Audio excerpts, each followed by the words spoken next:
Good afternoon. How are you? Well, we got a nice temperature, it's 80, and there's a breeze, which is well appreciated. There's a breeze in the trees. I think that I shall never see a poem as lovely as a tree that may in summer wear a nest of robins in its hair. And I have seen robins already. Now, on to less pleasant things. Would that we could always have these thoughts in mind. And perhaps someday, when Trump has left the public stage and is staying in custody somewhere, his lies and actions, his misconduct, all brought to bear on him. But right now, we continue in the fight. And the fight shapes out this way. He's been charged with 34 counts involving fraud. The fraud is basically simplified. His efforts, having had sex with two women and having paid them for their silence and having failed to comply with laws that require in the state election law and before the IRS that statements of truth are made. Now let's roll this back a little bit. Imagine that you were facing 34 counts and there was a maximum of 4 years for each of those 34 counts.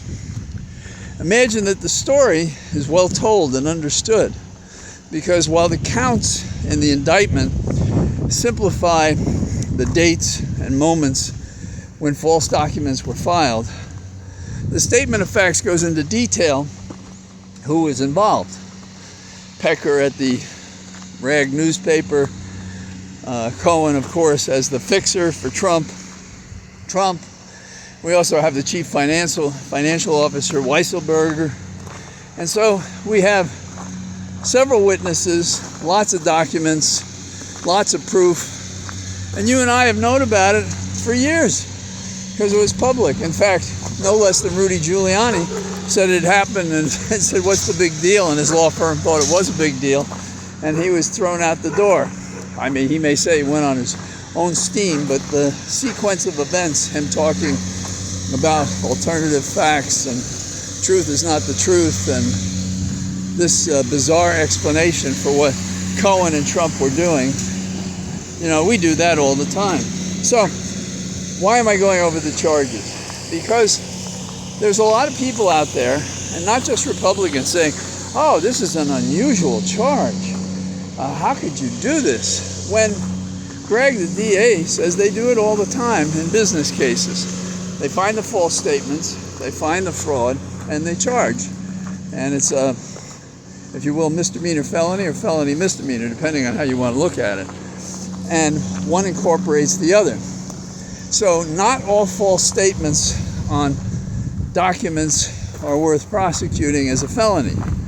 But those that are used to conceal what you're really about, that is these payoffs, that's something else. So when you file your income tax returns, they knew that they were going to pretend that the payoffs were income to Cohen when they were not. They knew that they were violating state campaign laws, not federal campaign laws. And I've been involved in cases or political campaigns in which you basically have to keep two sets of books, one for the feds, one for the state, depending on the election. If it's entirely a state election, different story. So here we have a prosecution based on interfering in an important election limited to the state of New York, limited to the county of New York, relying upon two statutes that are used for cases like this, with these very dramatic events that if you had presented it to a publishing house, they would say it was implausible. So the campaign on Trump's side is to say, oh, this is a bizarre charge. Nobody's done anything like this, but they have. And you can't interfere in a federal election, but these charges don't do that. And you could have said anything at all. Well, you could.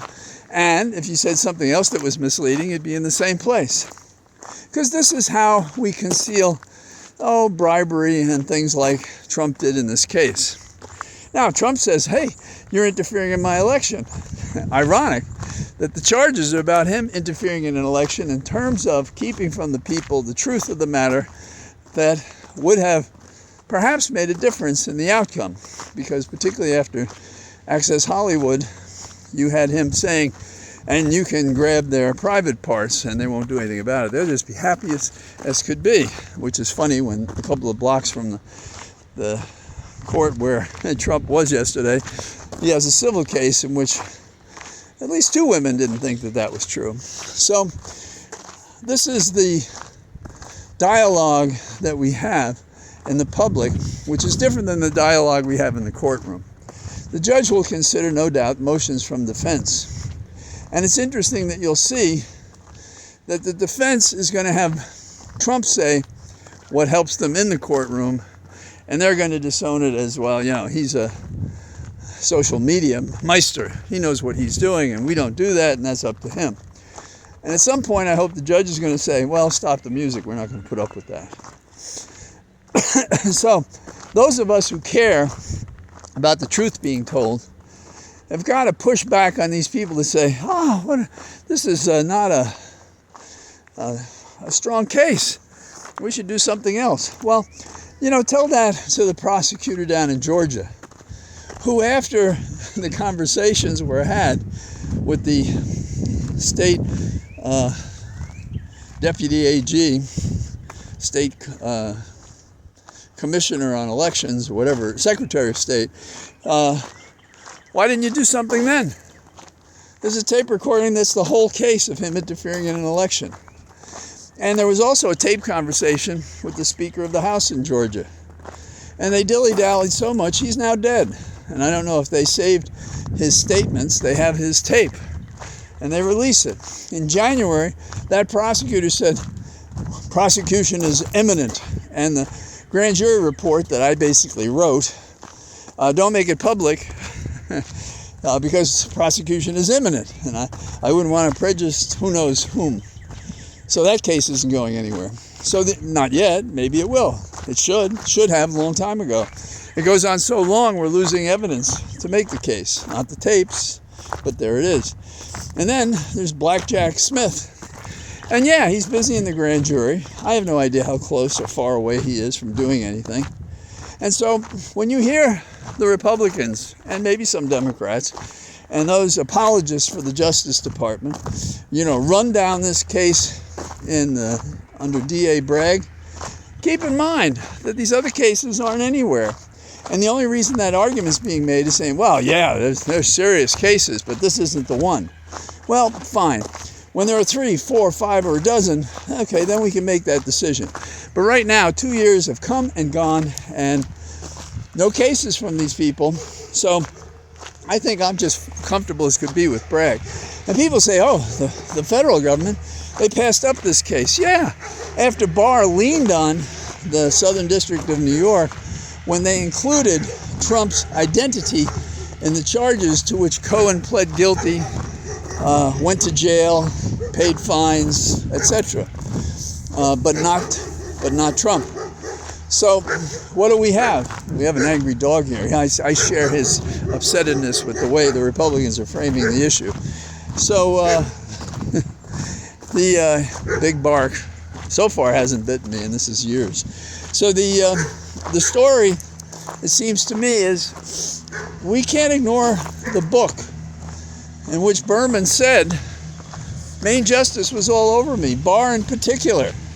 Don't do this, don't do that, do the other thing. You don't have to mention Trump. And so they killed it that way. And people say, well, why didn't they do something after that? Well, FDNY, just hasn't been in the game. Why? I don't know. The personnel remain that were in place when the case was not prosecuted. Do they feel that they shouldn't go forward? Are they getting encouragement from Garland not to go forward because he'd rather it be political? Or his boss, Biden, rathers it to be political.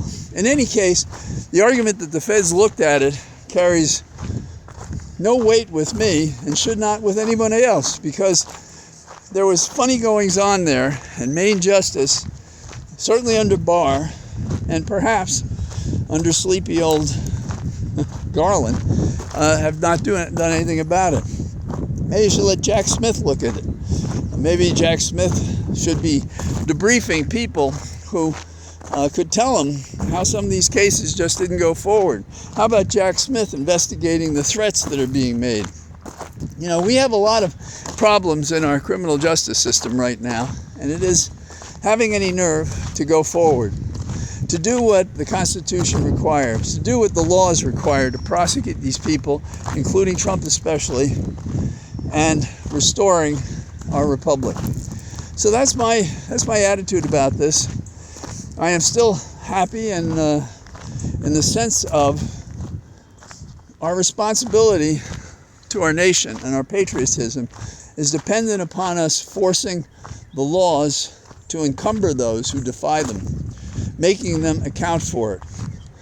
And when we see the Congress running amok, and we see Trump running amok, doing whatever the hell they want, like a spoiled child, but with very dramatic mob-like results, we can't just sit still while that goes on. So, don't you? You get a chance to talk about it, do. You got a chance to write a note to one of these worthless public servants, do it, because that's where we are. There's a word, irenic, I-R-E-N-I-C, popped into my head. It's a word about getting along. There's no way to get along with those people who think these charges are foolish or shouldn't be done, and that there are others that should come. There's no way to treat that seriously. That's just another kind of lie, another kind of misleading framing of among the critical cases that need to be brought. So that's what I got, and I'm here on my